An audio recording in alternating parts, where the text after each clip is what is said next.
Hi guy, welcome to episode 13 of the AMIGArama podcast. I'm your host Lorfarius, and for this week we will be taking a look at Desert Strike. But as always, before we do, let's jump right in and start with a bit of news. Now, first of all, via the website email account, which is lorfarius@amigarama.com, I had a chap called Andreas McGirl. I'm sorry if I pronounced that wrong. This actually made me laugh because I've only just done the website recently. He's trying to access it from on an Amiga 1200 via the web browser. Now, standard practice for websites, I put like an SSL security certificate on there. I mean, you need to these days.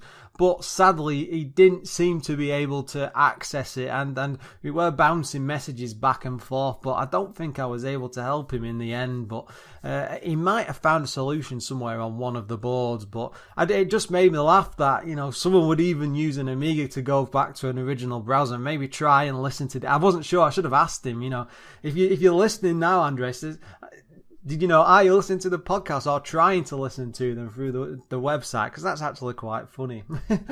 One of the other things I noticed this week, a huge trailer came out for a game called Scourge of the Underkind by 11th Hour Games. Now, as usual, I'll stick the trailer in the description box for the episode and on the website as well. Now, this was a really fascinating thing to see. Basically, the game looks very similar in style to Chaos Engine with those type of chunky graphics, and has menus and things like the Speedball 2 stores. That's what stood out to me when I saw it. And the whole thing seems to be like an action RPG, a bit in the style of, Chaos Engine and Gauntlet style, with exploring rooms and corridors and chests and things. And it's also got some music done by some chaps called Veda and Triace of the Insane Group. So it's all completely original.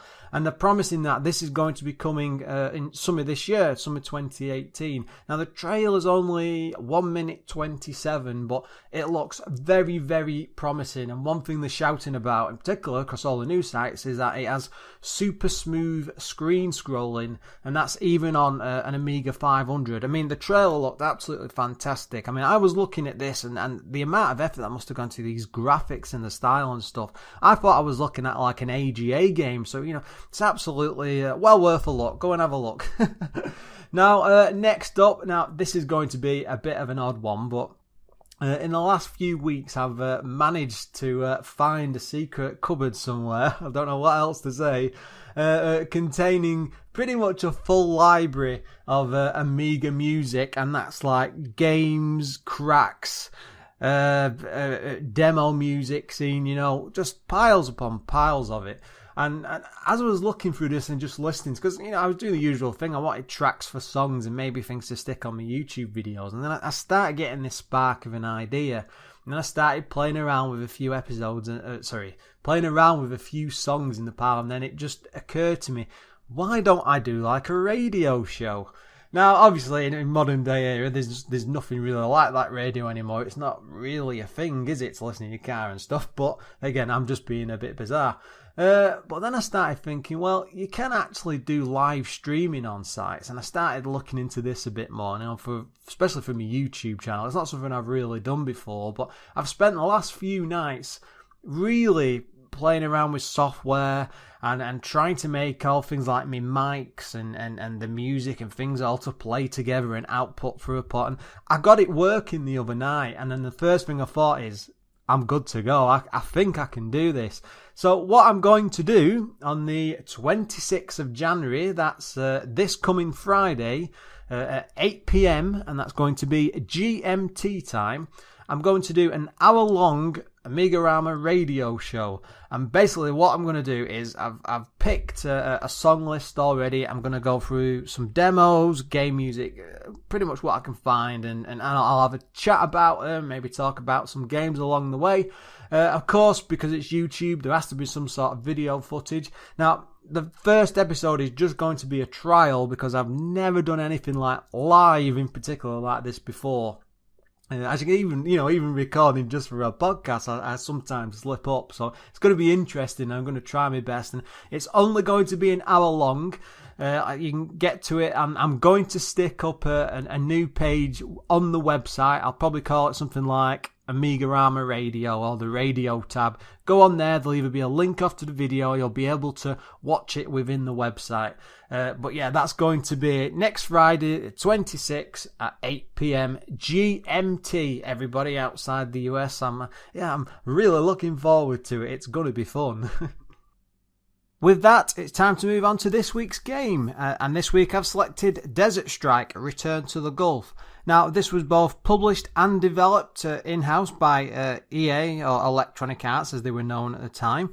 It was released in 1993. It came on 3 discs and, a bit oddly, didn't have an hard drive installation version. It's I don't know how you call it. It's a shooter action type game with a bit of helicopter kamikaze thrown into the mix. It's a very odd title because it mixes sort of like commando style shooters with a bit of simulation related to the helicopter. Very, very odd game.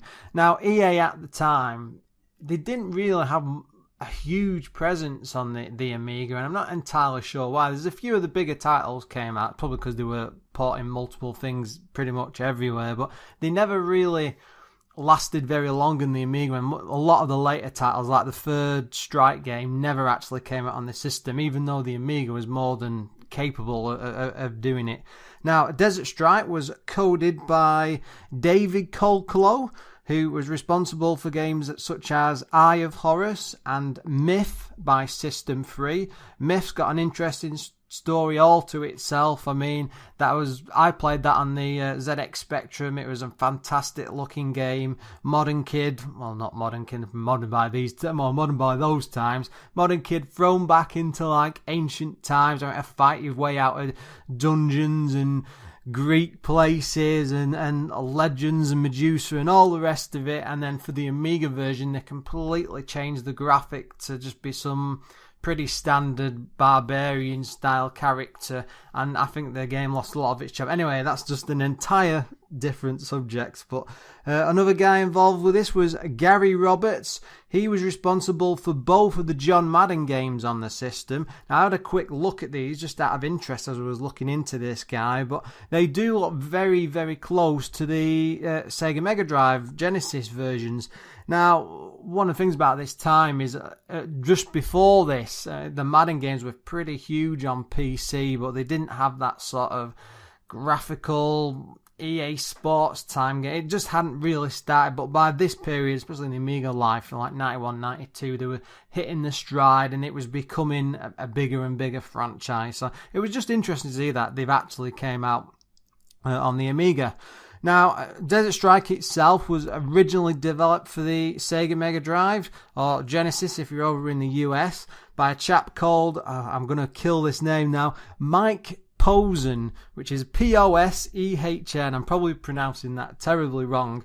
Now, originally it was developed for a 1 meg cart, which is pretty limited. I mean, Amigas at the time were capable of a lot more, and because of that, there is an Amiga enhanced version.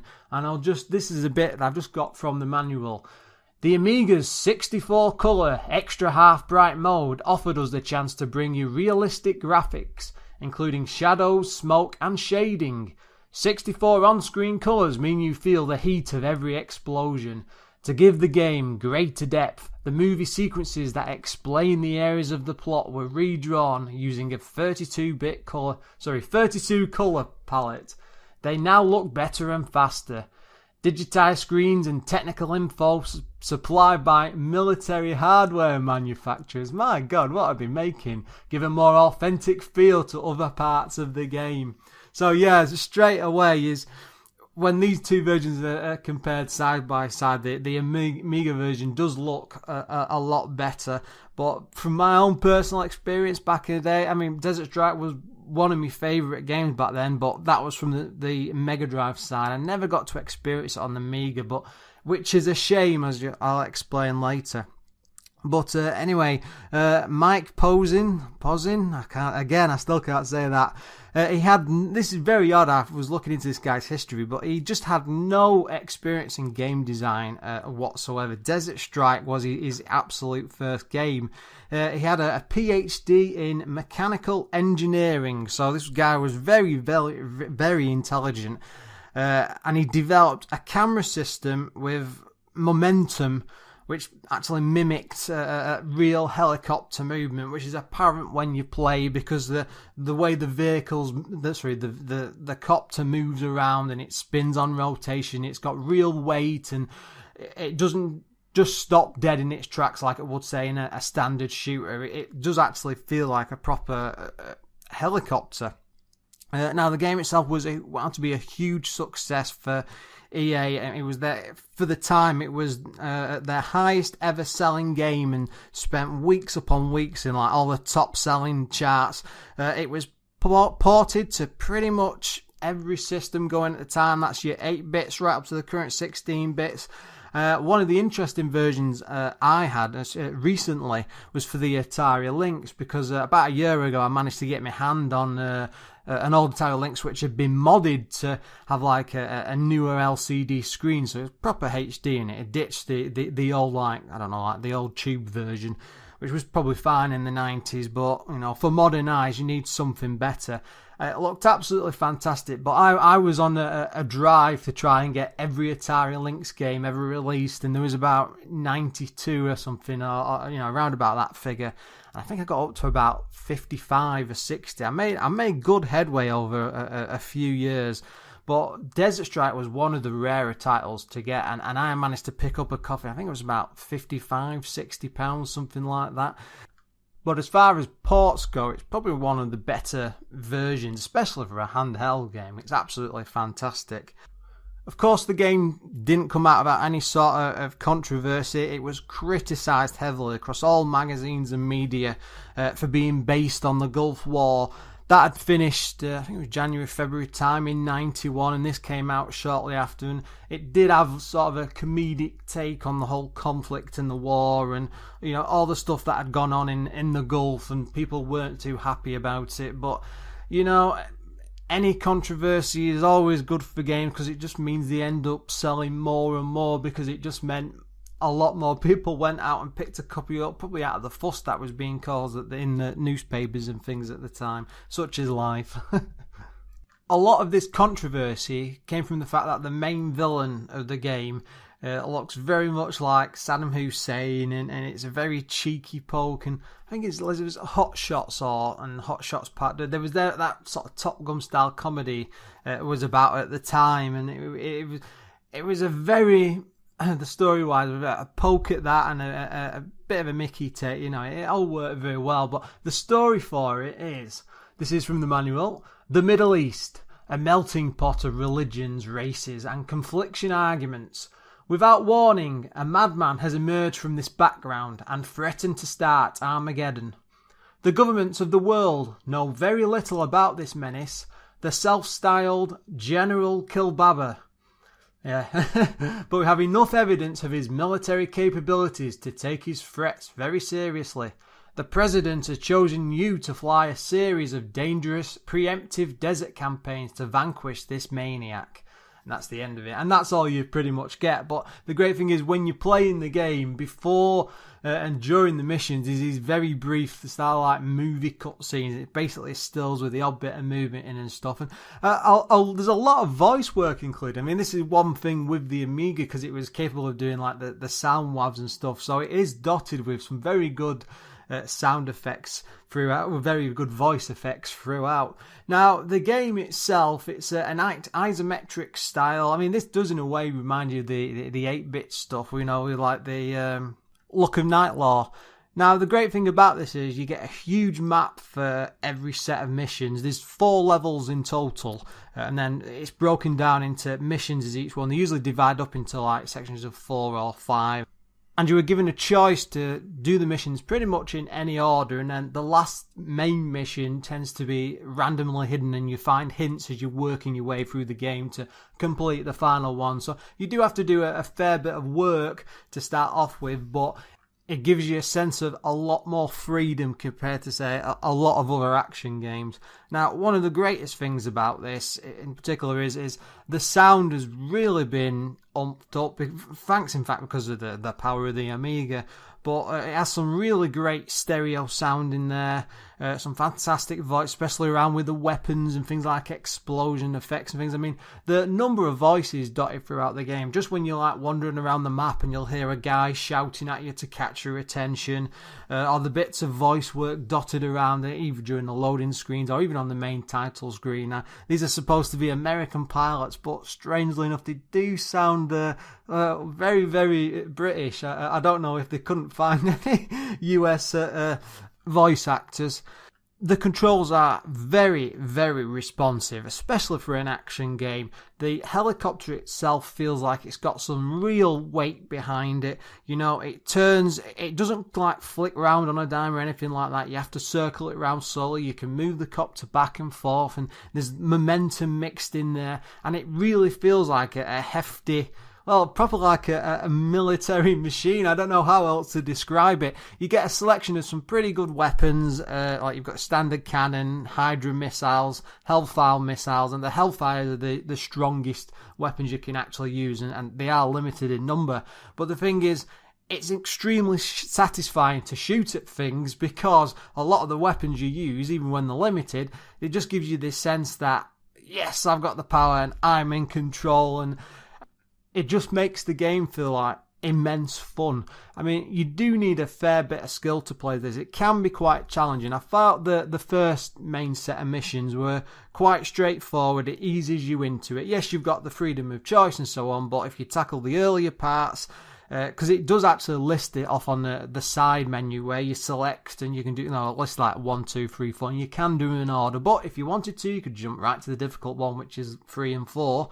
But again, that's all that part of the freedom of the choice. But the thing is, as you're flying around and you've got this helicopter and all these weapons and things, you can go right into the middle of a firefight, or you can take your time and swoop in round the edges and do it all slowly, bit by bit. But one of the big driving things behind this, and different to other action games, is that you really, really need to plan the missions. You can just go in there like shooting willy-nilly and taking things out, but the problem is, at the same time, there's only so much ammo and fuel available on each stage. Yes, you are restricted by that. I mean, I think you get like 800 or 1,000 units of fuel, and then as you're moving around the map, that does drain down gradually, as well as an armor rating that you have. Now, you can pick things up on the map, but they're not infinite. There's not like a pole position point, or a pit stop point, I meant, where you can just drop off and get your helicopter all fixed and back up. No, you've got to actually find crates and things, and it just means that if you've got lots and lots of missions ahead of you, a lot of time you are looking quite far ahead, and you're just thinking, well, if I swoop in here and use a pile of weapons, am I going to be able to have enough stuff towards the end of this set of missions to be able to like complete the big one? Or because usually at the end of it, it's like a stage really. You'll have a really big mission where it's like surrounded by like big guns and missiles and stuff, and you have to be very careful. And if you've not got enough gear, you try taking out something firing rockets at you when all you've got is the crummy onboard cannon. It just doesn't work. One of the funny things about it, of course, is because it's out in the desert, there's just this sand everywhere, and no matter which stage you play, it's very, very brown and yellow. That's not really a complaint, is it, as such? I mean, I understand why they did that. I mean, they did fix this a fair bit in the sequel, Jungle Strike, but for the first game, there's sand everywhere. And it's a bit sad, really, because it just makes all the missions, even though they are quite different and they do have a lot of selection to them, it does feel like you're in the same environment constantly. I don't know if that's it. I say, is that a good or a bad point? I'm not entirely sure. Now, the enemies themselves, you've got things like cars, soldiers on the ground, I don't know, they're like missile turrets which spin on the spot, and tanks and things that move around. They all fire loads of missiles and guns at you and all the rest of it. Now, I think the graphics from them absolutely, they look great. I mean, they look like proper military hardware. It's very convincing, even for the 3D isometric view that they've all got. And I just love the fact that you can go flying down a section, you can be surrounded by these guns, they're all firing different weapons at you, and it's not just like a killing frenzy. You're not just going to get destroyed in the middle. You've always got a chance to come through, but none of the graphics are confusing. It's very, very well defined. The missions tend to evolve around blowing something up, taking out a car,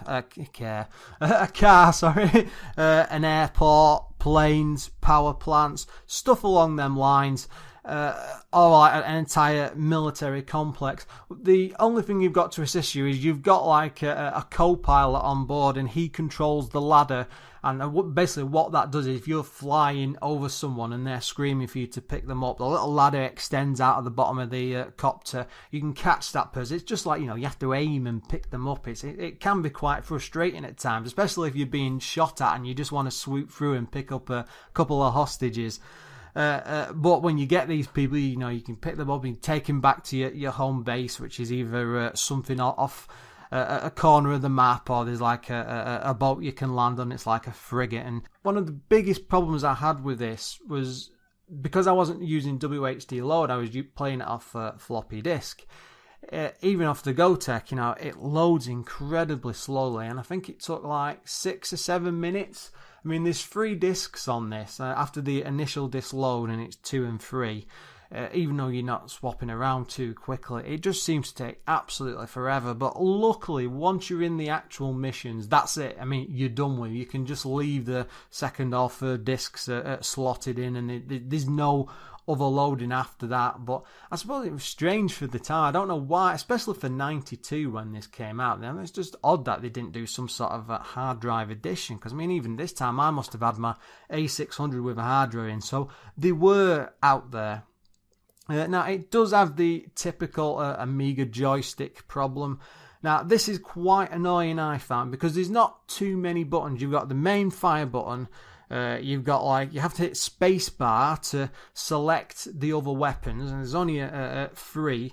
And then at the other time you've got F10, which goes into the menu. Now, if you're playing it on something like the Mega Drive Genesis, it's nice and easy, because you've got A, B, C and the start bar, so you can flick into the menu to see the map and stuff, and then you can select your weapons and fire and stuff. It's all nice and straightforward, but it just becomes a bit more clunky with the Amiga, with that single fire button. I did try messing around, unless you're like using an emulator or something to remap keys, there's nothing you can actually do. It's a bit frustrating when it doesn't really need to be.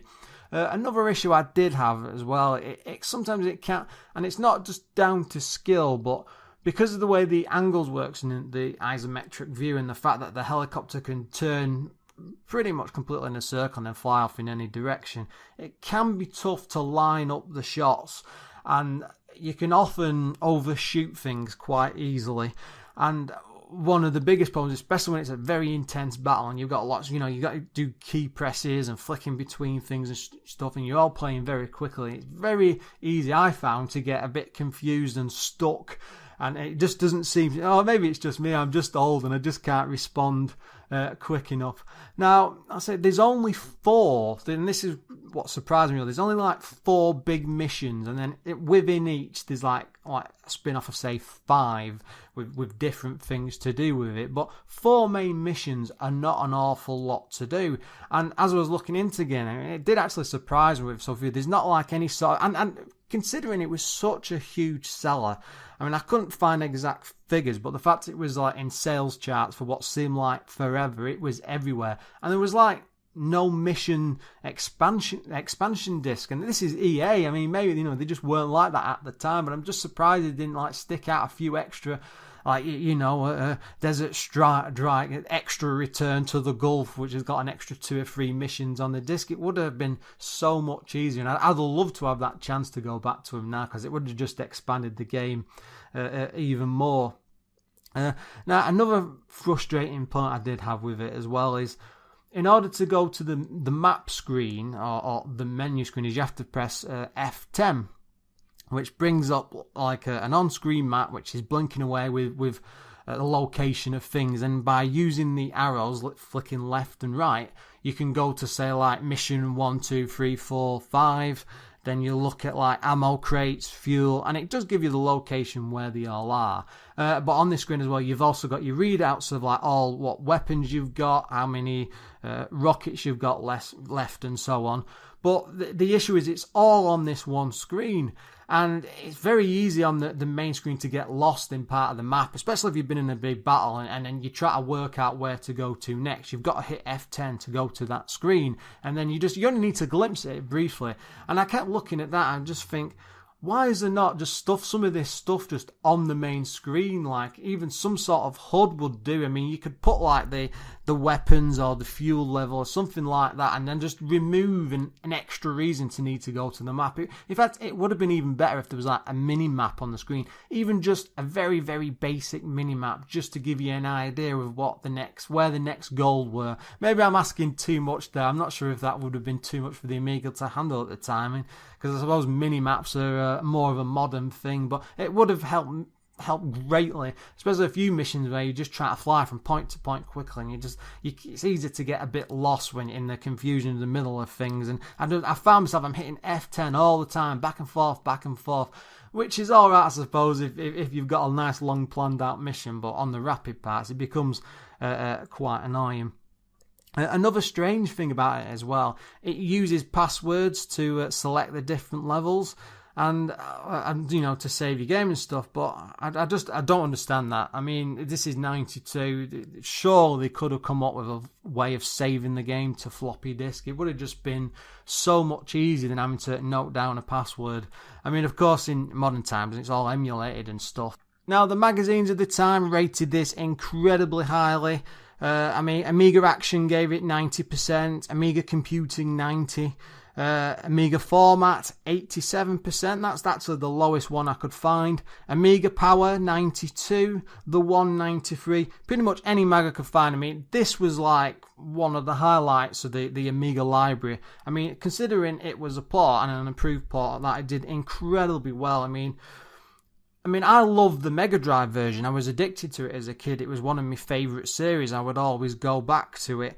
But, I've never really known about the Amiga version. I've always been aware it's there in the background, but you just think, it's just another port of a game I loved on a different system. So I've never really looked at it properly until I came back to it on the Amiga. And then as I was spending like a good hour before I came up with an idea that's the other thing. I spent an hour playing the damn game before I even decided to record an episode about it. I thought, I'll just play this for a few minutes an hour later, and it's just like, yeah, I need to do an episode on this. It's fantastic. But it's very, very addictive. I mean, I found the whole game just to play can be incredibly tense. You get to points where you need to plan every mission out properly.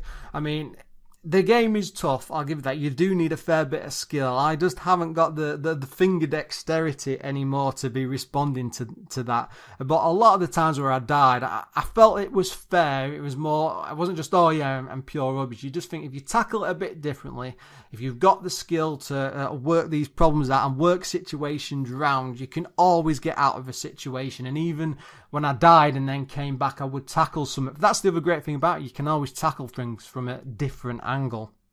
And another strange thing about this, even though it was rated so highly at the time, you look at modern lists today and things, and it just gets completely forgotten about. And I've done it myself. You just dismiss it because it's just a ported game, but it's absolutely fantastic. It really is up there. It should be more fondly remembered.